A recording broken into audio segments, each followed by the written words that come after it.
చూస్ country delight, live better. ఇప్పుడే country delight యాప్ని download చేసుకోండి. మళ్ళీ ఎల్లమ్మ తీస్తున్నారు కదా వేణుగారు, ఏమన్నా మళ్ళీ మీకు అవకాశం వచ్చిందా? నాకు ఐడియా లేదండి. ఎల్లమ్మ గురించి నాకు ఐడియా లేదు. ఆహా. ఎల్లమ్మ తీయటం ఖాయము. ఎల్లమ్మకు ఆయన వేణుగారు సిద్ధమవుతున్నారు. ఉమ్. అంటే వేణుగారి మా తమ్ముడు వేణుగారి యొక్క సిస్టమ్ ఎలా ఉంటుందంటే పాత్రధారిని చూడడు, అతను పాత్ర చూస్తాడు. ఆయన సక్సెస్ కారణం అదే అని నేను అనుకుంటాను. ఇవన్నీ నేను చెప్పేటివన్నీ నా ఒపీనియన్సే, కేవలం నా అభిప్రాయము, నా మనసులోని మాటలు.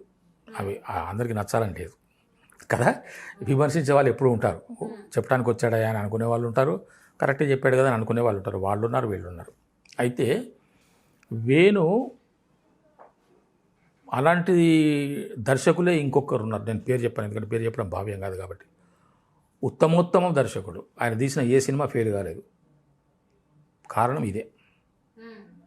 మీరు నా పక్కనే ఉన్నా కూడా, అంటే నేను ఆ డైరెక్టర్ని నేనైతే, మీరు నా పక్కన ఉన్నా కూడా, మీరు నాకు ఎంత కావాల్సిన వాళ్ళే అయినా కూడా ఆ పాత్రకు మీరు సూటు కాకపోతే మీకు క్వశ్చన్ లేదు, మీరు మళ్ళీ తీసుకునే సమస్య లేదు.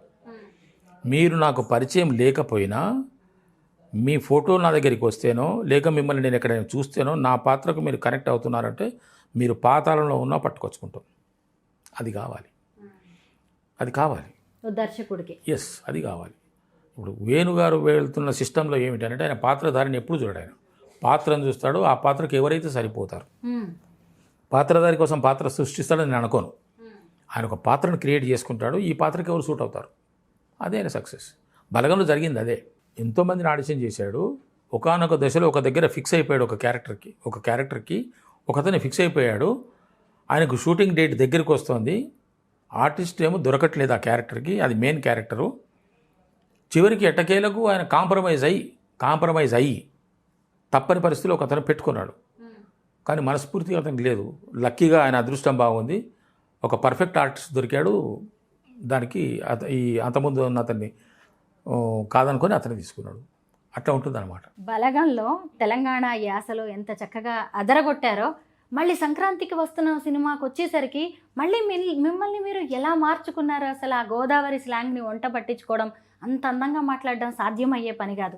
ఎప్పటికీ గుర్తుండిపోయే క్యారెక్టర్. దాంట్లో అవకాశం ఎలా వచ్చింది? ఎందుకంటే తెలంగాణ యాసలో ఇంత చక్కగా మాట్లాడిన మిమ్మల్ని మళ్ళీ ఆ పాత్రకు తీసుకోవడం అంటే కూడా మీరు న్యాయం చేస్తారని ఎంత నమ్మకం ఉంటే సాధ్యమవుతుంది? అయితే ఇప్పటి పరిస్థితుల్లో, స్టాండర్డ్స్ లేని పరిస్థితుల్లో, అవగాహన రాహిత్యం ఉన్నటువంటి పరిస్థితుల్లో, క్రమశిక్షణ లేని పరిస్థితుల్లో, బాధ్యత లేని పరిస్థితుల్లో చాలామంది వ్యవహరిస్తున్న ఇప్పుడు కొన్ని విషయాలు చెప్పటం వల్ల వక్రీకరించే అవకాశాలు ఎక్కువ ఉంటాయి. నా భావనని, నా మనసులోని మాటని. బలగం సినిమాలో ఇప్పుడు మీరన్న విధంగా చేసిన, సంక్రాంతికి వస్తున్నాం అనే సినిమాలో మీరన్న గొప్పగా చేసిన దానికి కారకులు నన్ను నమ్మిన వాళ్ళు, నాకు ఒక అద్భుతమైనటువంటి అవకాశాన్ని ఇచ్చిన వాళ్ళు. వాళ్ళ నమ్మకాన్ని నేను నిలబెట్టాను. వాళ్ళు నమ్మారు. ఒకానొక సందర్భంలో వద్దు అనుకుంటే కూడా వాళ్ళ నమ్మకం ఉండని అని చెప్పేసి అనటం వల్లనే నేను బలగంలో కానీ సంక్రాంతికి వస్తున్నాలో కానీ ఉన్నాను. దానికి కారణం ఎవరైతే నాకు ప్రాణం పోయాలని అనుకున్నారో వాళ్ళే. అందుకే వాళ్ళకు నేను సర్వదా కృతజ్ఞుడు. పేర్లు చెప్పకూడదు మేడం, ఎందుకంటే నా మనసులో ఉన్నది అది. వాళ్ళకు కూడా తెలుసు నేను ఎవరు చెప్తున్నాను. అర్థమైతే మీకు కూడా అర్థమై ఉంటుంది. అంటే కొన్ని పాత్రలు కొంతమంది దేవుడు వరం ఇస్తాడు మేడం, అందరికి ఇస్తాడు వరం. దేవుడు ప్రత్యక్షమై వరం ఇవ్వడు, మనిషి రూపంలో వచ్చి వరం ఇస్తాడు. ఇప్పుడు బలగం సినిమా నాకు ఒక వరం అంటే, ఒక వ్యక్తి ద్వారా నాకు ఆ బలగంలో అవకాశం వచ్చింది. సంక్రాంతికి వస్తున్నాంలో నాకు ఒక వరం దొరికింది అని అంటే ఒక వ్యక్తి వల్ల నాకు ఆ వరం వచ్చింది. వాళ్ళే దైవం కదా. లేకపోతే ఆఫ్టర్ ఆల్ ఒక మురళీధర్, ఎక్కడ ఉన్న ఒక మురళీధర్ గౌడే కావాలని పట్టుబట్టడానికి కారణం ఏమిటి? వాళ్ళకు నాకున్న సంబంధం ఏమిటి? వాళ్ళకు నాకు ఉన్నటువంటి అనుబంధం ఏమిటి? వాళ్ళకు నాకు ఉన్నటువంటి పరిచయం ఏమిటి? Zero madam. నన్ను నమ్మారు. అంటే ఒక దర్శకుడు ఒక వ్యక్తిని అనుకుంటే ఇప్పుడు కొంతమంది కొన్ని సినిమాలు తీస్తున్నాం మేడం, ఇప్పుడు నేను కూడా కొన్ని సినిమాలు చేస్తున్నాను, కొన్ని సినిమాలు పోతున్నాయి, నేను వదులుకోవట్లేదండి. కొన్ని సినిమాలు నేను వదులుకోవట్లేదు. నేను ఈ సినిమాని ఎప్పుడు వదులుకోను మేడం. నేను ఇది కెమెరా ముందు కూడా చెప్తున్నాను, నాకు వచ్చిన ఆఫర్ నేను ఎప్పుడు వదులుకోను. రకరకాల కారణాల చేత వేరే వాళ్ళు దానికి లోబడి లేదా దానికి వాళ్ళు తప్పనిసరి పరిస్థితుల్లో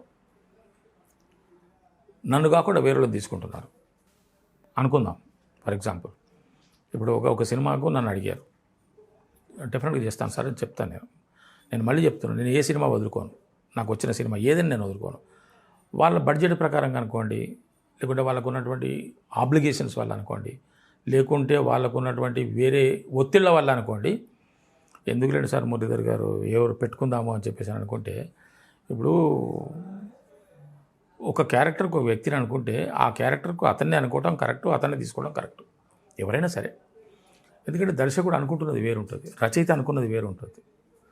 దాన్ని నిలబెట్టగలిగే వాళ్ళు, దానికి ప్రాణం పోయగలిగే వాళ్ళు అవసరం. ఒక మహానటుడు ఉంటాడు, ఆ మహానటుడు కావాలనుకుంటే ఆ మహానటుడిని పెట్టుకోవాలి. అతను 1 కోటి అడుగుతున్నాడా, 10 కోట్లు అడుగుతున్నాడా, రూపాయి అడుగుతున్నాడా, కాలు గడుపులు పట్టుకునో, బతిమాలుకునో, బామాలుకునో, బుజ్జగించో, నచ్చజెప్పో, ఏదో చేసేసి అతన్ని కన్విన్స్ చేసుకుంటే నీవు సక్సెస్ అయి నీవు నీ కథకి న్యాయం చేకూర్చిన వాడు అవుతున్నది నా అభిప్రాయం. అంటే బడ్జెట్ వల్ల అనుకోండి, కొన్ని కారణాల వల్ల అనుకోండి, కొన్ని సినిమాలు పోతున్నాయి. అయినా ఇప్పుడు నేను చేస్తున్న సినిమాలు అద్భుతమైనటువంటి సినిమాలు చేస్తున్నాను, మంచి క్యారెక్టర్స్ వస్తున్నాయి, కథలో భాగమైనటువంటి క్యారెక్టర్స్ వస్తున్నాయి. ఒక మూలం, కథకు మూలమైనటువంటి క్యారెక్టర్సే ఇప్పుడు వస్తున్నాయి. ఫాదర్ క్యారెక్టర్స్ నుంచి కూడా నన్ను తప్పిస్తున్నారు, వేరే క్యారెక్టర్స్ వస్తున్నాయి, వేరే గెటప్స్ వస్తున్నాయి. ఒక సినిమాలో ఇప్పుడు నేను ఒక భూత మాంత్రికుడిగా చేస్తున్నాను, ఒక సినిమాలో క్రిస్టియన్ ఫాదర్గా చేస్తున్నాను, ఒక సినిమాలో ఒక ఊరిలో అమాయకమైనటువంటి ఒక గ్రామీణుడిగా చేస్తున్నాను. ఇవన్నీ విభిన్నమైన పాత్రలే. ఈ సినిమాలన్నీ రిలీజ్ అయితే మీకు తెర మీద ఈ రిలీజ్ అయ్యే సినిమాల్లో 10 సినిమాల్లో నేనే కనపడతాను మీకు. ఒక ఆర్టిస్ట్ ఏం కోరుకుంటాడో అవన్నీ మీకు దక్కుతున్నట్టున్నాయి అలాంటి పాత్రలు. దక్కుతున్నాయి. ఇప్పుడు చేస్తున్న ఇప్పుడు ఆల్రెడీ నేను చేసిన సినిమాలు 6 ఫస్ట్ కాపీ సిద్ధమై రెడీ టు రిలీజ్ ఉన్నాయి. వాళ్ళ బేరాలు జరిగితే, వాళ్ళకు థియేటర్ దొరికితే, వాళ్ళకు ఆ రోజు అనుకూలించింది అని అనుకుంటే, పలానా రోజున బాగుంటుంది అని అనుకుంటే, అన్ని సవ్యంగా జరిగితే రిలీజ్ చేయడానికి సిద్ధంగా ఉన్న సినిమాలు 6 ఉన్నాయి. ఇప్పుడు చేస్తున్న సినిమాలు ఒక 6 సినిమాలు 70-80% పూర్తయి ఉన్నాయి. ఇది August, September, October, November, December, ఈ 4 మాసాల పీరియడ్లో ఇవన్నీ పూర్తిగా 100% విడుదలకు సిద్ధమై ఉంటే డిసెంబర్ 2025 లోపల నాకు సినిమాలు 10 సినిమాలు రిలీజ్ అవుతాయి. ఈ 4 మాసాల్లో 10 సినిమాలు రిలీజ్ అవుతున్నాయి అంటే నెలకు యావరేజ్గా 2 పెట్టుకున్నా కూడా కదా, 2 పెట్టుకున్నా కూడా అంటే రిలీజ్ అవుతున్న ప్రతి సినిమాలో కనపడుతున్నట్టే.